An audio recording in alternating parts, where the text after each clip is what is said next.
నాకు short దిద్దురారా video ఉంది నన్ను ఊరికి తీసి నన్ను తీయత్తా ఊరికి తీ హాయ్ చెప్తా. హాయ్ ఫ్రెండ్స్ ఉన్నామంటలే ఏం కావాలి వెళ్ళవాలి మనకి మన వాళ్ళకు మా వాళ్ళకు ఇంకా ఏరా బా నైట్ వ్యూ వచ్చేది దీన్ని నైట్ వ్యూ అంటారు. ఇది మచ్చ మన మంట అన్నమాట.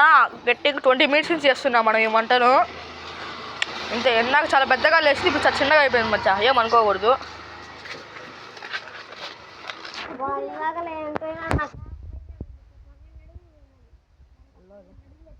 వీడు మచ్చ నా ఫ్రెండ్ మెదునని వేడు కూడా వచ్చాడు మంట వేయడానికి. వీడు నా ఫ్రెండ్ అరవింద్ అంట. స్పీకర్లో ముబ్బు అయిపోయింది, ఆ పిల్ల ముబ్బు అయిపోయింది అంతే. ఈ వీడియో బాగా మచ్చ